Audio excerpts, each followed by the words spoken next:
Você já se perguntou até onde a crueldade pode chegar nas histórias mais antigas da humanidade? Vamos explorar alguns contos perturbadores da mitologia e entender de fato a expressão tragédia grega. Preparados? Mortes sádicas da mitologia grega! A morte de Orfeu. Orfeu, devastado pela perda de sua amada Eurídice, nunca se recuperou. Ele se tornou recluso, evitando as mulheres e vivendo perto de sua mãe Calíope, no reino da Trácia, sem encontrar consolo. Amargurado, ele se afastou dos deuses do Olimpo, exceto Apolo, zangado pela indiferença deles em salvar Eurídice.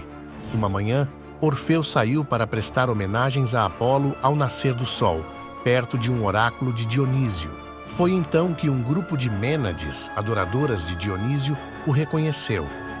Furiosas por ele ter abandonado o culto a seu deus, elas o agarraram pelos braços e pernas e puxaram violentamente até arrancar membro por membro, despedaçando violentamente o poeta em um frenesi. Depois de sua morte brutal, a cabeça e a lira de Orfeu flutuaram rio abaixo em direção ao mar, uma imagem marcante de um fim trágico. A tragédia da família de Penteu. Penteu foi brutalmente morto pelo deus Dionísio, que incitou suas próprias tias a atacá-lo, confundindo-o com um javali, como punição por não respeitar seus cultos. Ressuscitado por Dionísio, Penteu viu seus parentes sofrerem destinos trágicos. Semele, sua tia, foi morta devido à perseguição de Hera por ser amante de Zeus. Ino, outra tia, enlouqueceu quando seu marido, também enlouquecido por Hera, matou seu filho. Desesperada, Ino se jogou ao mar com seu outro filho, sendo transformada em uma divindade marinha. Além disso, Acteon, seu primo, foi despedaçado por seus próprios cães após ser transformado em cervo por Ártemis ao vê-la nua. A falsa acusação contra Hipólito. Fedra construiu um templo para Afrodite na Acrópole, de onde observava Trezena e alimentava um desejo crescente por Hipólito, filho de Teseu.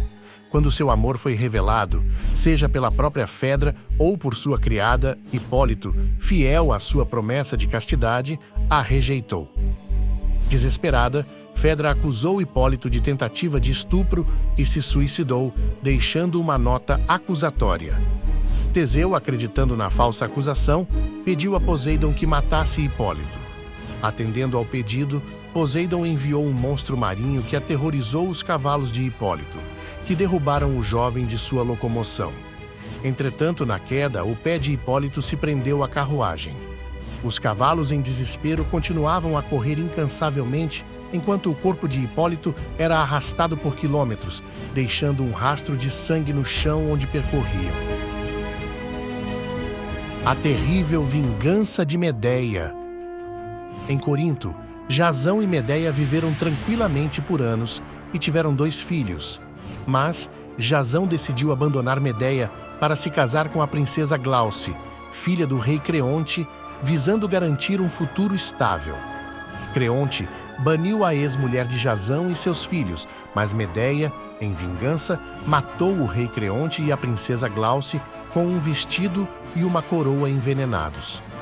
Vingativa, ela matou também seus próprios filhos e fugiu em um carro alado do deus Hélio. Jasão, impotente e devastado, voltou a Iolcos anos depois. Num certo dia, ao deitar para descansar no navio Argo, uma viga de madeira da proa da embarcação caiu e o atingiu de maneira violenta, esmagando Jasão e o matando imediatamente enquanto dormia. A irônica morte de Acteon. Acteon, filho de Aristeu e Autónoe, era um exímio caçador treinado pelo centauro Quiron. Um dia, enquanto caçava na floresta com seus fiéis cães caçadores, ele acidentalmente viu a deusa Ártemis nua, banhando-se com suas ninfas. Indignada por ter sua castidade violada, Ártemis molhou as mãos e aspergiu água em Acteon, transformando-o em um veado. Em um ato cruel e irônico, Acteon foi então perseguido, despedaçado e devorado por seus próprios cães de caça, incapazes de reconhecer seu mestre. A cruel morte de Hércules. Durante a travessia de um rio, o centauro Nesso tentou violar Dejanira, a esposa de Hércules. Imediatamente, o herói o matou com uma flecha envenenada. Antes de morrer, Nesso enganou Dejanira, dizendo que seu sangue garantiria o amor de Hércules, líquido que, na verdade, era letal para o herói. Anos depois, temendo uma traição, Dejanira deu a Hércules uma túnica envenenada com o sangue do centauro. Ao vestir a túnica, Hércules foi consumido por uma dor excruciante. O veneno agiu como ácido e impregnou o tecido no herói, que arrancava pedaços de sua pele ao tentar retirar a roupa enquanto o veneno o devorava. Desesperada, Dejanira cometeu suicídio e Hércules, em agonia, pediu para ser queimado em uma pira, terminando seu sofrimento. O fim torturante do jovem Átis. Átis, um jovem inocente, desconhecia o amor ardente que a deusa Cibele nutria por ele. Ao se apaixonar pela bela filha do rei de Pessinos e desejar se casar com ela, Cibele foi tomada por um ciúme insano.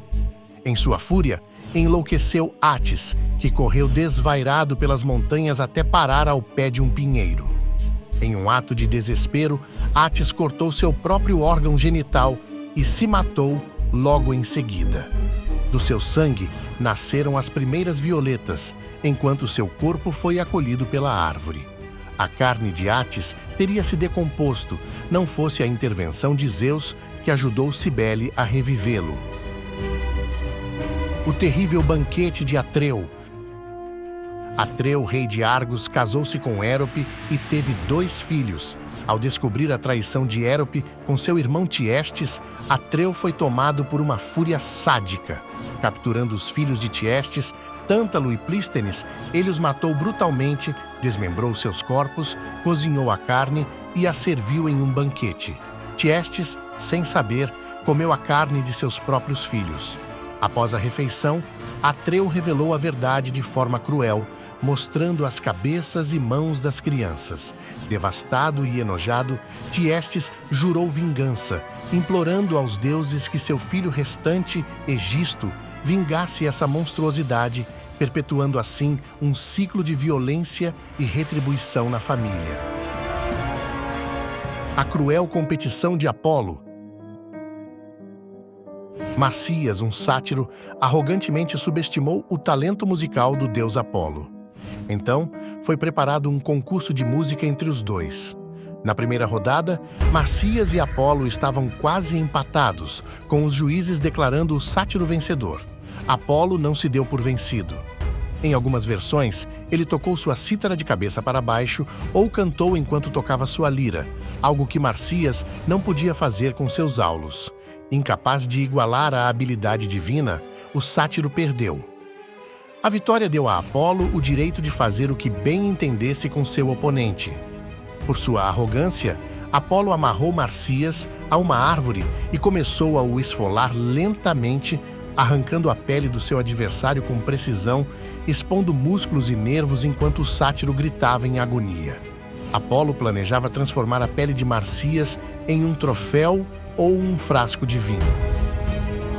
A fome insaciável de Erisicton. Um dia, Erisicton, o rei impetuoso da Tessália, cometeu um ato de blasfêmia contra Deméter, deusa da agricultura.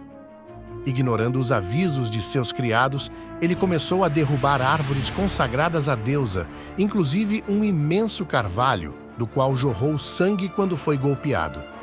Quando um dos criados tentou detê-lo, Erisicton o decapitou com um único golpe.